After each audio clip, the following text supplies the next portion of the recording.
British औपनिवेशिक इतिहास के पन्नों में एक नाम ऐसा है जो आज भी सिहरन पैदा कर देता है। काला पानी। आज के इस एक्सप्लेनर में हम सेलुलर जेल के उसी खौफनाक इतिहास, इसकी रोंगटे खड़े कर देने वाली वास्तुकला और आज तक कायम इसकी विरासत की गहराई में जाएंगे। सच कहूं तो ये सिर्फ ईंटों से बनी एक इमारत की कहानी बिल्कुल नहीं है। ये कहानी है उस अदम्य इंसानी जज्बे की जिसे तोड़ने के लिए दुनिया की सबसे क्रूर व्यवस्था बनाई गई थी। इस चर्चा की रूपरेखा कुछ इस तरह रहेगी।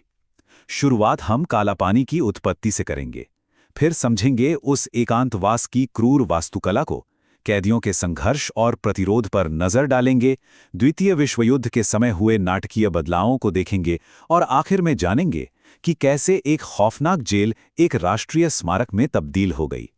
तो चलिए पहले हिस्से पर आते हैं, काला पानी की उत्पत्ति। आखिर ब्रिटिश हुकूमत को मुख्य भूमि से इतनी दूर एक सुदूर अंडमान द्वीप पर जेल बनाने की जरूरत क्यों ही पड़ी? काला पानी यानी ब्लैक वाटर, पर इसका जो असली खौफ था ना, वो भौगोलिक दूरी से कहीं ज्यादा मनोवैज्ञानिक था।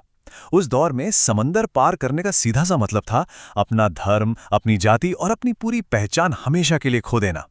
ये एक ऐसा सांस्कृतिक खौफ था जो सामाजिक बहिष्कार की पक्की गारंटी देता था, और ब्रिटिश सरकार ने विद्रोहियों का मनोबल जड़ से उखाड़ने के लिए इसी डर को अपना सबसे बड़ा हथियार बनाया। अगर हम ऐतिहासिक टाइमलाइन को देखें तो 1857 की क्रांति को बेरहमी से कुचलने के ठीक बाद ही अंग्रेजों ने विद्रोहियों को अंडमान भेजना शुरू कर दिया था। 1868 तक कराची से ही 733 कैदी वहां पहुंच चुके थे।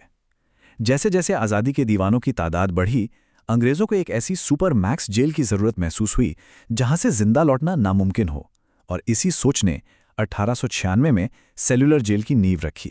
भाग 2, पूर्ण एकांतवास की वास्तुकला। अब जरा इस जेल के डिजाइन को करीब से समझते हैं। ये कोई आम इमारत नहीं, बल्कि इंसानी दिमाग को सुन्न कर देने वाली एक मशीन थी। आमतौर पर जेलों में साझा बैरक होते हैं जहां कैदी आपस में बात कर सकते हैं, अपना दुख दर्द बांट सकते हैं। लेकिन सेलुलर जेल का पूरा कॉन्सेप्ट ही अलग था। इसे जेरेमी बेंथम के मशहूर पेनॉप्टिकन मॉडल पर बनाया गया था। साइकिल के पहिए जैसी शक्ल वाले इसके 7 विंग्स कुछ ऐसे डिजाइन किए गए थे कि कोई भी 2 कैदी कभी एक दूसरे का चेहरा तक ना देख सकें। 696 कोठरियां और हर कोठरी में एक कैदी, बिल्कुल अकेला, पूर्ण एकांतवास। और इस मानसिक प्रताड़ना की इंतहा तो देखिए।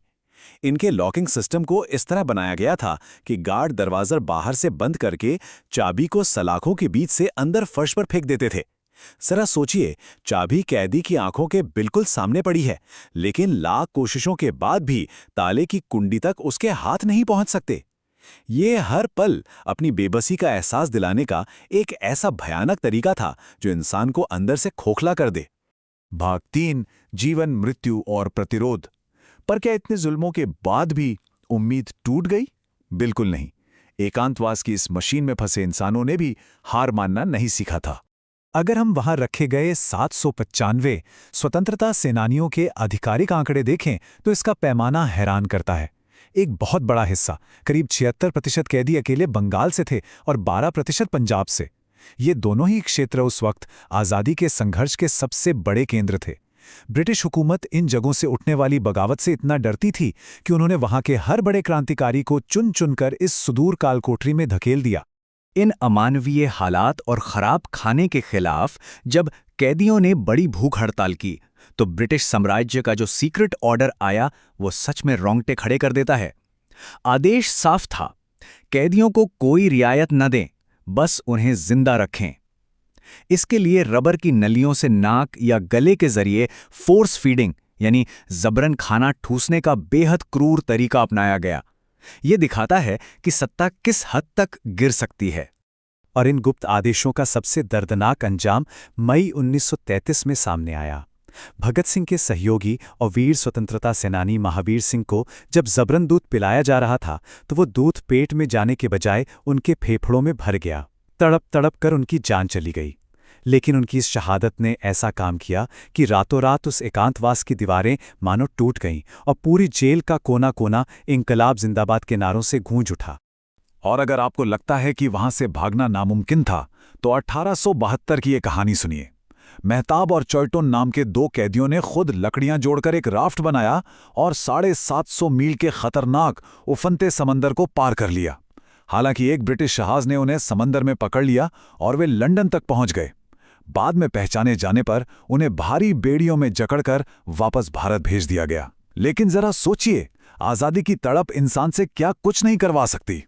भाग 4 द्वितीय विश्व युद्ध के दौरान बदलाव। ये जेल हमेशा के लिए बनाई गई थी, लेकिन दुनिया में कुछ ऐसा हो रहा था जिसने इस अभेद्य जेल की कहानी ही पलट दी।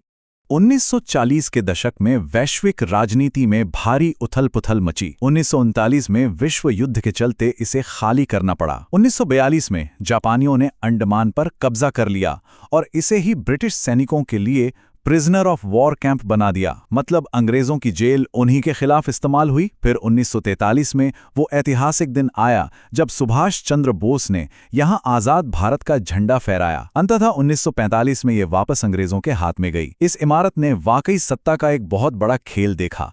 भाग 5 जेल से स्मारक तक का सफर। आज़ादी मिलने के बाद एक बड़ा सवाल खड़ा हुआ कि दमन के इस विशाल ढांचे का भविष्य आखिर क्या होना चाहिए। आज मूल 7 विंग्स में से सिर्फ 3 ही बचे हैं, बाकी 4 समय और युद्ध के साथ खत्म हो गए।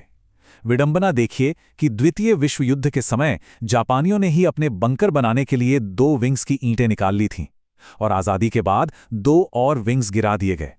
जो ढांचा कभी अभेद्य और अटूट लगता था, वो धीरे धीरे अपने आप खंडहर में तब्दील हो गया। और इस जगह का आज का सच अपने आप में एक बहुत बड़ी जीत है। जो जगह इंसानों को प्रताड़ित करने, बीमार करने और तोड़ने के लिए बनाई गई थी, वहां आज गोविंद बल्लभ पंत अस्पताल मौजूद है। 500 बिस्तरों का एक विशाल अस्पताल जो लोगों की जान बचाता है, उन्हें ठीक करता है। इसके साथ ही 1979 में इसे राष्ट्रीय स्मारक घोषित किया गया, जो उन अनगिनत बलिदानों की याद दिलाता है। अंधकार पर प्रकाश की इससे बड़ी विजय और क्या होगी।